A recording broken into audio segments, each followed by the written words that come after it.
Hi, welcome along to NUFC Matters. My name's Steve Wraith. And I'm Malcolm MacDonald.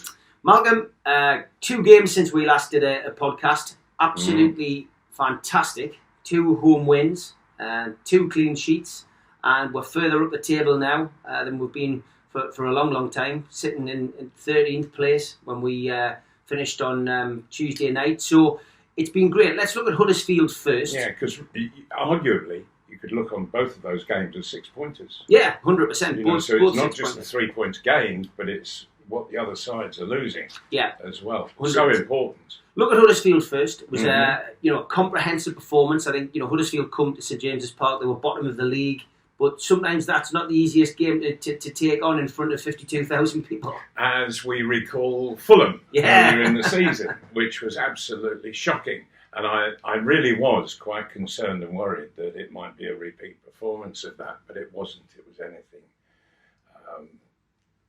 but. And I have to say, Almiron, I thought he energised a lot of people in the side, and I thought that all sorts of good things were happening.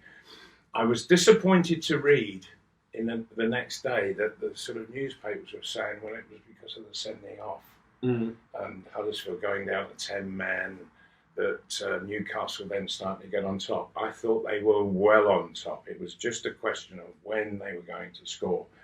Huddersfield never really had a shot at all. In fact, I don't think they've had a shot this year by the way they play. And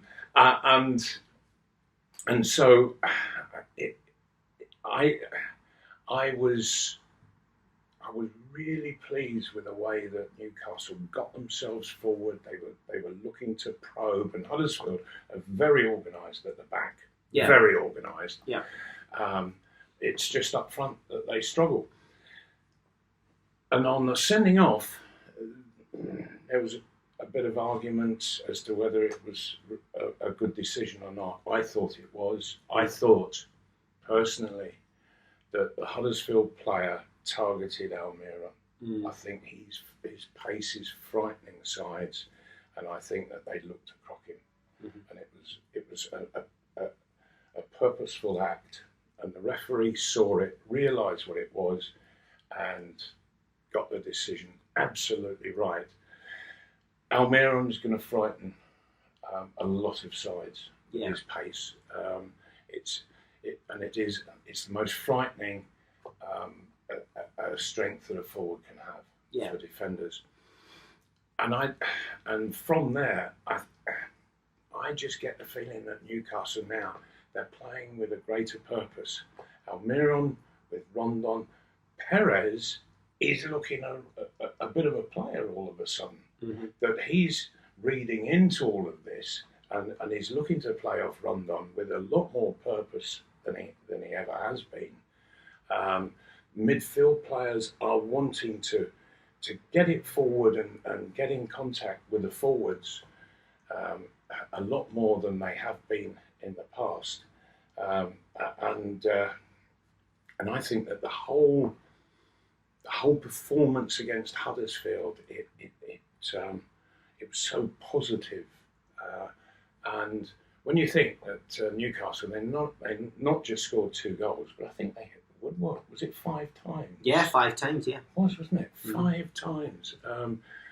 So it could easily have been a bit of a cricket score. And well done Newcastle for that. I thought it was absolutely terrific on the day. And it was just what was needed. And we saw enough of Almiron and his pace. And of course, unfortunately, he hit the post. As soon as he scores his first goal, he's going to take off. I really believe that. And what impressed me also about him is that he's looking all the time at his teammates around. He's wanting to see what they're doing so he can react off them. And he's looking to accommodate them within the way he plays. And I thought there's a generous streak to him, but at the same time, he is a bit of a streak once he gets running. Yeah, 100%. So then we played Burnley on Tuesday night, and I think there was a few raised eyebrows at the start when we realised that there had been a change. Only the one change, but Manquillo coming in to replace De Yedlin. Good move by Rafa? Yes, I think so. And the reason for that is I don't think that Yedlin understands how to play in a back five. Yeah. It's fairly straightforward for the three centre halves. They pretty well know what their task is. You've got one in the middle and you've got one either side, and it's as simple as that. But where do the fullbacks fit in? That they play a more advanced role. And Yedlin, for all his pace and for the fact that he's not a good defender at all, gets caught so often. What he's also proving to me is that he doesn't know what to do when he gets forward. Yeah. And Manquillo, he likes to play in a more advanced role than fullback anyway, even if it's a back four. But with it being a five, you can afford to let him do that. And when he does get forward, he knows what to do. And so he's a lot more positive than Yedlin, I think, and a lot more suitable to the way Newcastle are playing. And I've been very critical of the fella. I really have. I've given Manquillo some absolute stick earlier in the season. But I think he's really well suited to this, and he's starting to show a few skills as well. And he can get the ball in, and he gets his head up. Yedlin's a little bit of a headless chicken at times. Dubravka took some stick in recent weeks, but he's back to his best now. And that performance against Burnley, I mean, and against Huddersfield, 2 clean sheets, but I thought against Burnley, to come out as he did, he took the pressure off his back four. They've got some dangerous strikers. Burnley gone 9 games without a defeat. They'd won 5 in a row. They had Ashley Barnes and they had Chris Wood and obviously Peter Crouch coming off the bench. All big lads, all capable, big, strong lads, of causing chaos in the box. And Dubravka came out and really took the pressure off his back four on Tuesday night. He really did. And he came out so full of confidence that his couple of slip-ups of late have made no difference to his confidence whatsoever. He was coming out and he was coming out 12 foot tall. Yeah. And it was great to see. And you could tell by the reaction of the defenders that he was coming out screaming, that he was on his way, and for them to just move out of the way, let him have a clear run at it. And even when defenders didn't move out, he just clattered them. And good for him. That's what a goalkeeper should do. Once they're committed, go all the way, and it doesn't matter who you finish up crashing into. And he did absolutely brilliant. So it's good to know that he can make a mistake and not be affected by it in the long term at all. It's, oh, well, sorry about that, guys, but let's get on with it. And that's exactly what he does. He gets on with it. And he's a super keeper. He really is. And so he I think, he's built everybody's confidence in him back up again with his performance in these last 2 games. Great to have 2 clean sheets, for both the goalkeeper and for the side in general. It's a long time since anybody scored against Newcastle, and that just builds and breeds confidence. There's that, and I have to say that that back three, it's starting to look hugely organised and very effective at what they're doing. Very effective.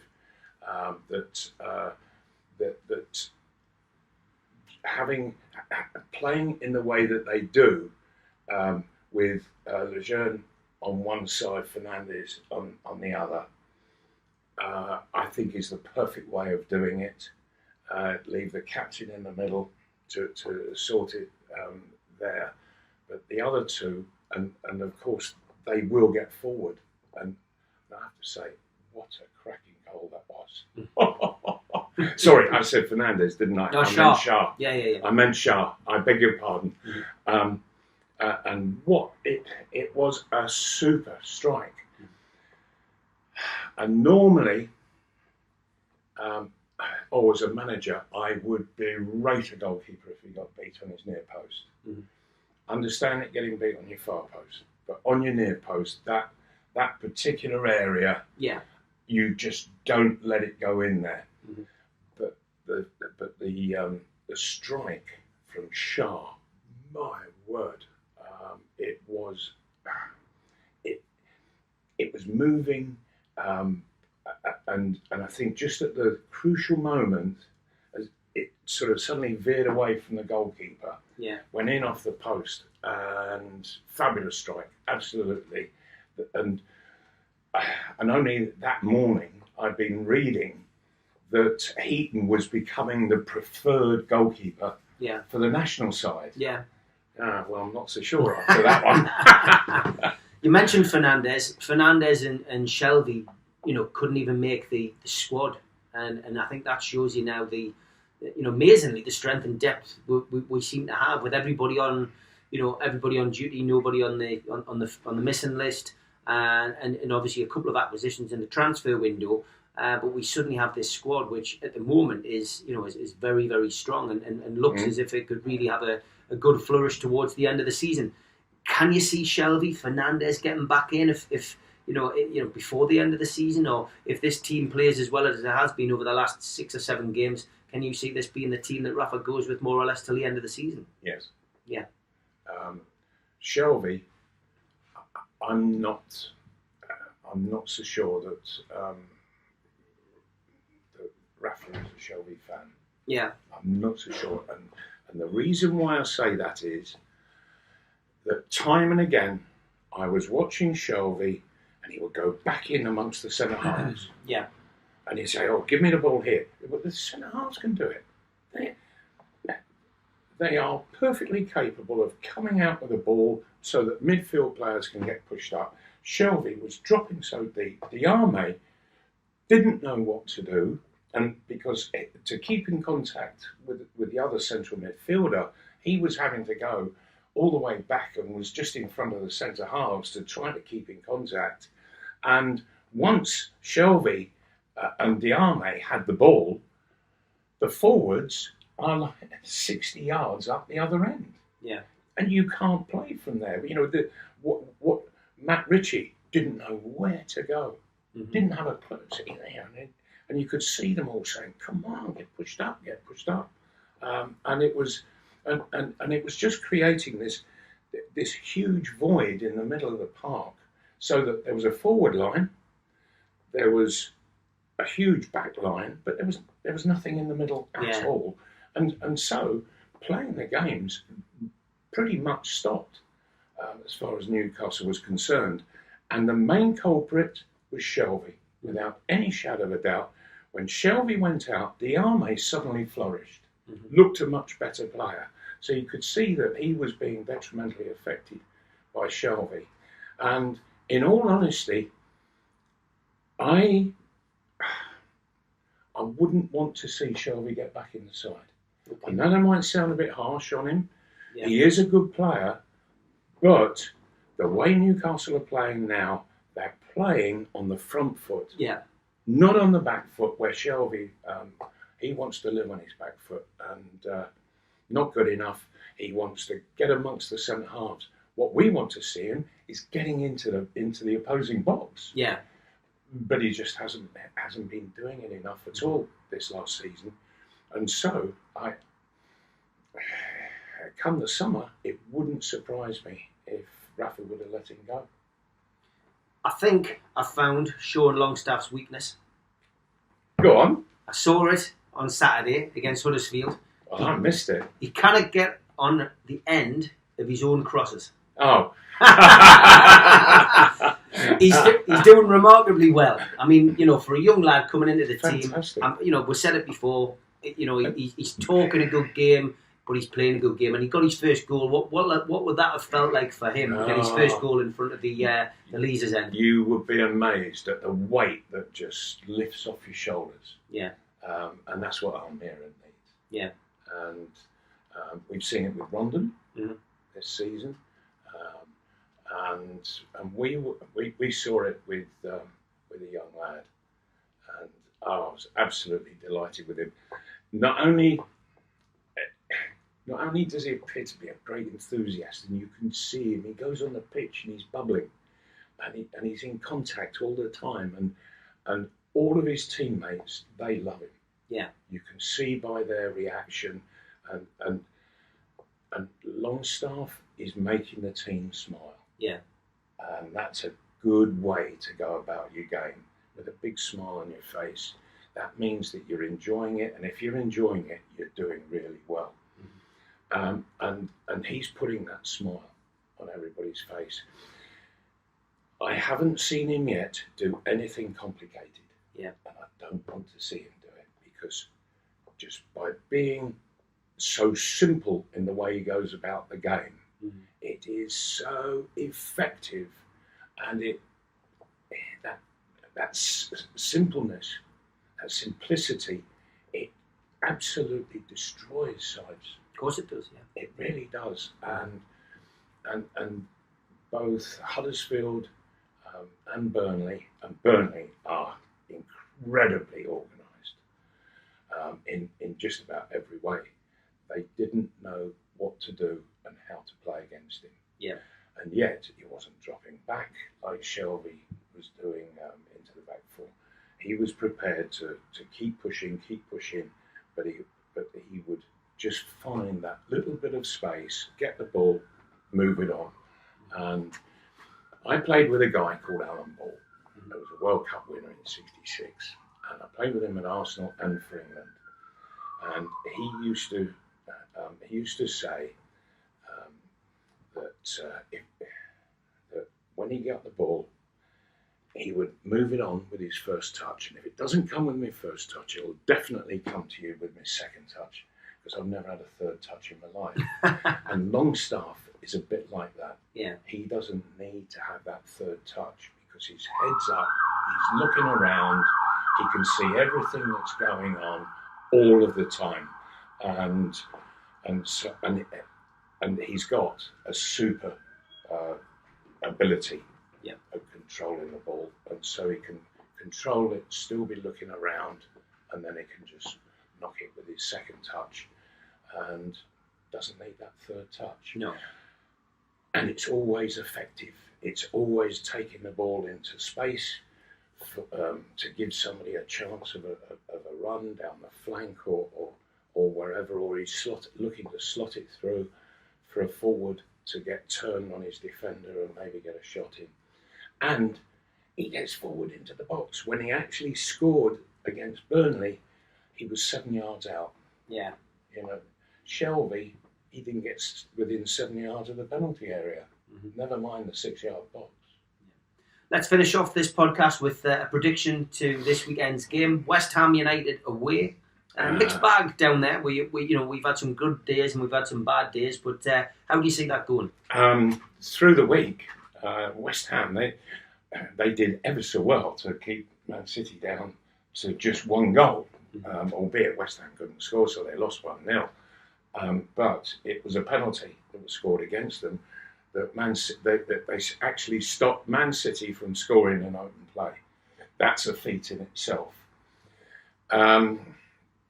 And albeit their game before, it was against Fulham, and Fulham were running rings around them. They got a goal up early in the game, and it was a rare few minutes for Fulham to be on top. So, and it was only with a handball that they equalised. Hernandez, and it was without a shadow of a doubt. He was there with his hand and knocked it over the line. And so a bit of cheating got them back into the game. And if it hadn't been for that, West Ham looked as if they were really struggling. Yeah. So that in itself is a message, I think, to Newcastle, that you need to get pushed on to West Ham. You need to get into their back four, look to get a lead early on, and then make sure that you hold on to it. None of the nonsense that West Ham were able to accomplish against Fulham. So, but It's going to be difficult. It will be a really difficult game. West Ham, they can really play some, but then I've seen them really bad. Yeah. And I've seen them really good. You don't know which side's going to come out on Saturday, but the way Newcastle have been playing of late, I don't think that they should be afraid of anybody at all, least of all West Ham, and they should go with the confidence that they've built up, and that back three that we have, those three centre halves, if they keep it absolutely tight, as they have been doing, then they're going to make it life very difficult for West Ham. Yeah. And once you're making it difficult for a side away from home, then you can capitalise. Prediction? Do you know, it's a real difficult one, this. And on my way here to the studio here, I've been tossing that question about. I think that Newcastle have the ability to go down there and win. Yeah. But they've got to be really on their top form. But the way that they've gone in these last two games, I'm going to say that West Ham won't score and that Newcastle will. So I'm going to take a 1-0 victory for Newcastle. Okay, I'm going for 2-1, so we'll see what the whether the predictions come true for next week. Just a final thing, if you want to visit newcastlelegends.com, Malcolm and I obviously are available to come out and do talk-ins, especially for non-league clubs who are struggling to raise money for the forthcoming season. You know, whether you're a club who plays Sunday or Saturday league football, or you're in the Alliance or the Northern League, then please feel free to give us a shout at newcastlelegends.com. We're more than happy to discuss coming along and doing something for you. But from me and from Malcolm, we'll see you next week. Bye-bye.